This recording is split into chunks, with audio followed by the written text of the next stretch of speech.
Marhaba guys! So, hi!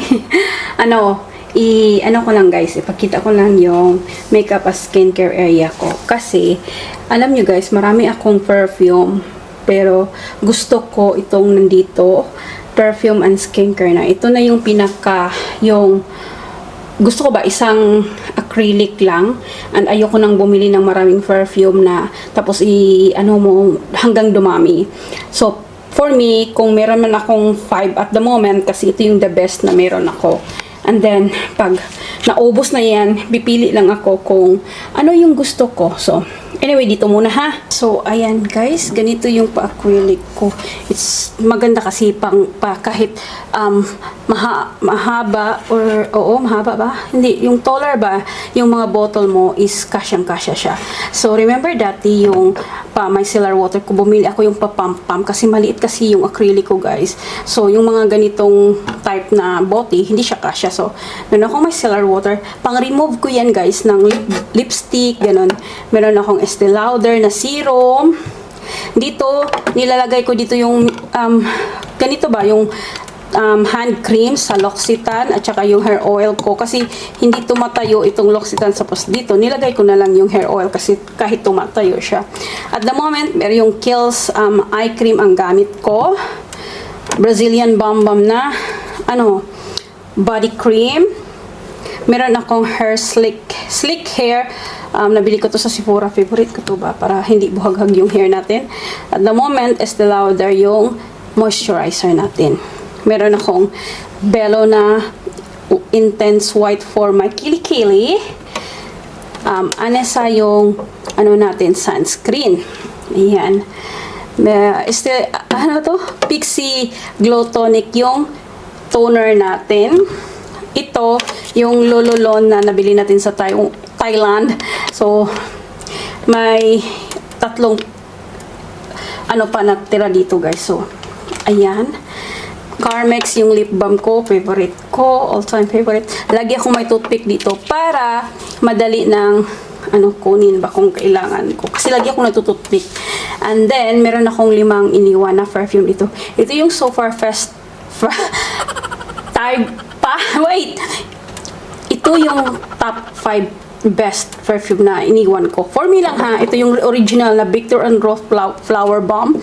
Nagkulik ako ng mga ilang bote sa line nila. Ito yung iniwan ko. Valentino Born in Rome. Ayan. Nabili natin ito last year. Ayan, half-half na guys. So, inuuna ko muna itong inuubusin. As much as possible, ito lang, isa-isa ko ba hanggang maubos na. Kaya nabili natin ito nung July ng bakasyon, pauwi. Ayan. And basta Black Opium ng YSL. Ito yung the best ko namang perfume na iniwan ko. YSL na Lib or Libra ba? Lib, ganun.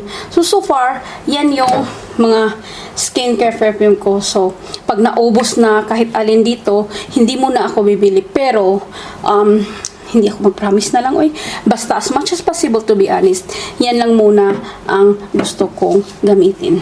So, dito guys, dapat dito yung perfume ko, nakaseparate yun. Pero, siniparate ko na nga yung ayaw ko na gusto kong ubusin agad-agad. So, yung mga perfume ko na andito, may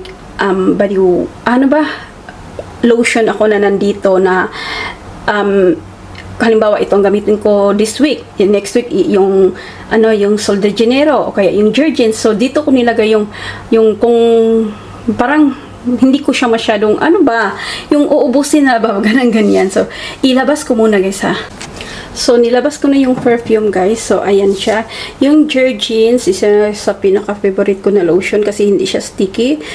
Lalo na yung original scent. So, diyan ko nilagay. Pang-alternate ko ba? Yun pa lang, ibig ko sabihin. Yung exclusive nail polish remover. Kasi yung sa paa ko, guys, is regular nail polish lang siya. So, minsan, very rare talaga, guys. Kasi every 2 weeks pupunta ko sa nail salon. Pag hindi ako makapunta ba, nire-remove ko. Ayan, yung sa relax na body oil natin. Pag nagpa-massage tayo, dinadala ko. And the last one is nag-iisang nail polish ko. Kasi, during that time, kailangan ko ng blue. So, ayan. Ayan siya yung L'Occitane body cream. So, ina-alternate ko siya sa tatlong body lotion ko. So, dyan ko siya nilagay. So, ito yun siya dati guys, yung pump ba. Pero hindi ko naman siya kailangan. Itapon ko na lang siya. So, ito na yung perfume. Meron akong tatlong Viktor and Rolf Tiger Lily, Ruby Orchid, at saka yung Dew na line nila.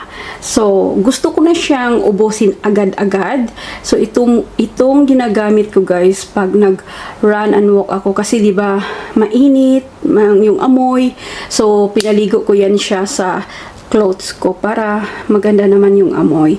So, ayan, at gusto ko siyang ubusin agad-agad. So, ganyan ako para ma-move lahat ng magamit lahat ng mga perfume ko. So, ayan.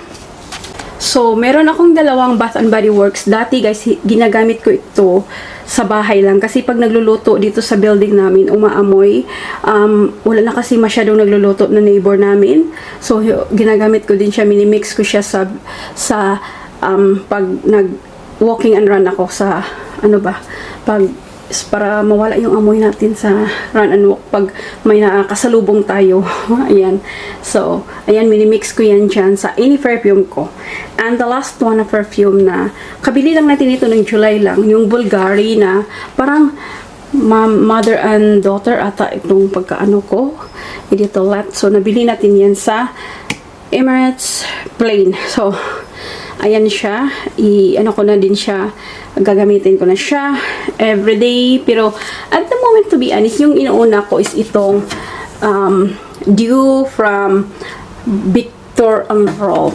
Mix with the, kasi gusto kong i-mix para, kasi yung Bath and Body Works, to be honest, hindi naman siya long scent. So, ang bilis niyang mawala. So, para medyo may amoy-amoy din, i-mix ko din siya ng expensive or luxurious na brand one. So, ganyan ang pagka-display ko. Kailangan nasa una yung dalawa para easy access. Madaling hindi ko ilagay sa likod. Ganyan naman ako. Kung anong gusto kong ginagamit, nasa unahan talaga para mabilis makuha. So, ayan, I give you a quick tour. Yung brushes ko ba? And yung mirror natin from Temu. So, ayan siya. And ayan yung skincare. And so, I'm very, very happy na dito yung isahan na siya talaga hanggang maging 2 or 3, top 3 na lang ang iiwan ko na perfume. Yung ganun ba, para, ayoko nang, masayang na. Hindi naman masayang kasi gustong-gusto ko din naman ng perfume at saka maganda din magpabango. So, ayun na guys. You can for you watching. Please don't forget to like, subscribe, and I will see you again soon. Bye-bye!